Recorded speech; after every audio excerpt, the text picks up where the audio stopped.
वो किशोरदा का कौन सा गाना था? एक ही साज के तार हैं हमको मिलजुल के रहना है यारों।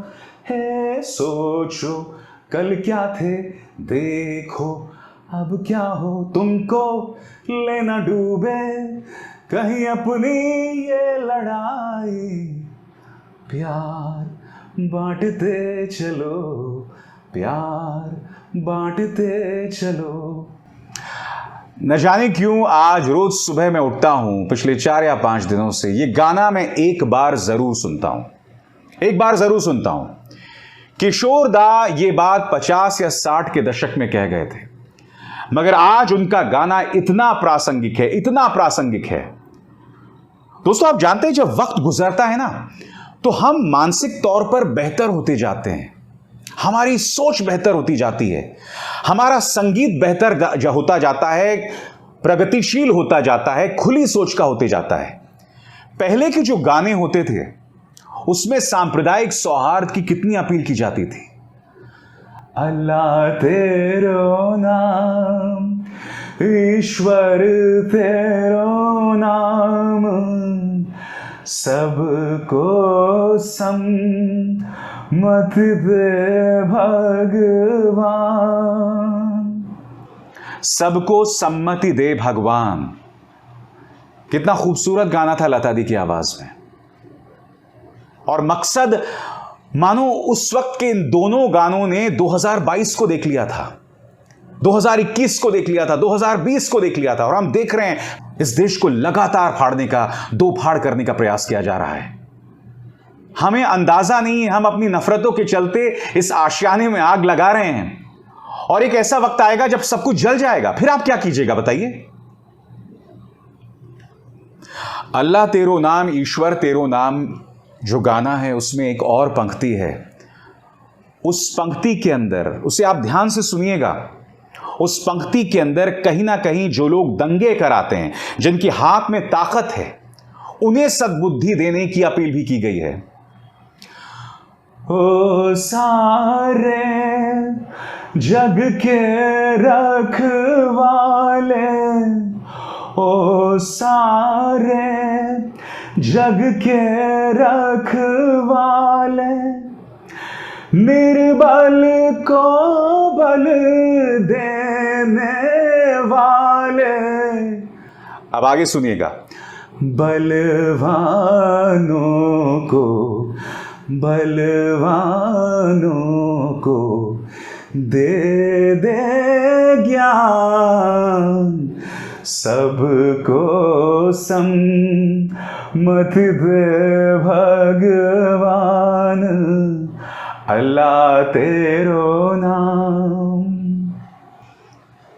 बलवानों को दे दो ज्ञान। इस देश में जो लोग शोभा यात्राएं निकाल रहे हैं, या शोभा यात्रा के नाम पर जो लोग मस्जिद के सामने खड़े होकर भड़का रहे हैं, या जो लोग शांतिपूर्ण शोभा यात्राओं पर पत्थरबाजी कर रहे हैं, उन्हें ज्ञान की जरूरत नहीं है।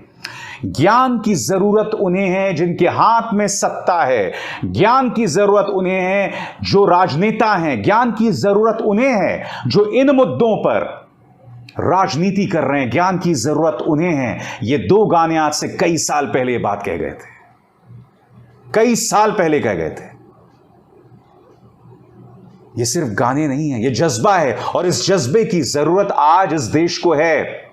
मैं जानता हूं मेरी जैसे बात करने वाले कुछ गिने चुने लोग रह गए हैं इस देश में। मेरे जैसे लोग जो बात करते हैं उन पर हंसा जाता है, और मैं दावे के साथ कह सकता हूं आज जो मैंने आपके सामने दो गाने पेश किए जो हम सबके लिए मिसाल हैं, कमेंट सेक्शन में कई लोग आकर मेरे गाने का मजाक उड़ाएंगे, कहेंगे बेसुरा है, कहेंगे पत्रकार होके गाना गा रहा है। मैं पत्रकार हूं, मगर एक पत्रकार होने के साथ साथ इस देश का नागरिक हूं। एक पत्रकार होने के साथ साथ एक पिता हूं। एक पत्रकार होने के साथ साथ एक बेटा हूं। जब मैं अपने बच्चों को स्कूल जाता देखता हूं तो मेरे जहन में डर रहता है। मेरे जहन में डर इसलिए रहता है कि मुझे यह लगता है कि क्या वो सुरक्षित घर वापस आ पाएंगे, क्योंकि इन शोभा यात्राओं के जरिए समाज में अराजकता और तनाव पैदा किया जा रहा है। खतरे में हमारे अपने बच्चे हैं। अगर हमारे बुजुर्ग मां बाप किसी पार्क में मॉर्निंग वॉक के लिए जाते हैं और हम जो माहौल पैदा कर रहे हैं इस देश में, क्या हम उनकी जान खतरे में नहीं डाल रहे हैं? आज मैं आपसे बात एक पत्रकार होने के नाते नहीं, शायद एक ऐसे व्यक्ति के तौर पर कर रहा हूं जो अपने परिवार के प्रति बेतहाशा डेडिकेटेड है, जो बेतहाशा मोहब्बत करता है। आज मैं वो संदेश आपके सामने लेकर आया हूं। काश आप मेरी बातों को समझ पाएं, मगर मैं दावे के साथ कह सकता हूं और मुझे पूरी उम्मीद है आज नहीं तो कल, अगर हम सब इसी तरह से चीजों को बर्बाद होने देंगे और अगर वो दिन आ गया जब सब कुछ बर्बाद हो जाएगा, तब ये शब्द आपको याद आएंगे, मगर तब तक वक्त आगे गुजर चुका होगा और तब हमारे पास ऐसी कोई टाइम मशीन नहीं होगी जिसके चलते हम पीछे जाके सब कुछ बदल सकेंगे। नहीं, आज भी मौका है वो सब कुछ बदलने का, मगर आप नफरत में इस कदर सराबोर हैं, उन चीजों को आप नहीं बदलना चाहते हैं। कितने शर्म की बात है। प्लीज कुछ देर के लिए मेरी इस बातों पर गौर कीजिएगा। आप मेरे इस कार्यक्रम को एक बार सुन चुके हैं, एक बार फिर सुनने का प्रयास कीजिएगा। और हां, मैंने आज आपके सामने गाना गाया, गुनगुनाया, जो बतौर पत्रकार शायद मुझे नहीं करना चाहिए था। उसके लिए मैं क्षमा प्रार्थी हूं अगर वो आपको बेसुरा लगा होगा, मगर मेरा संदेश बेसुरा नहीं था। नमस्कार। स्वतंत्र और आजाद पत्रकारिता का समर्थन कीजिए, सच में मेरा साथी बनिए। बहुत आसान है दोस्तों, इस ज्वाइन बटन को दबाइए और आपके सामने आएंगे ये 3 विकल्प, इनमें से एक चुनिए और सच के इस सफर में मेरा साथी बनिए।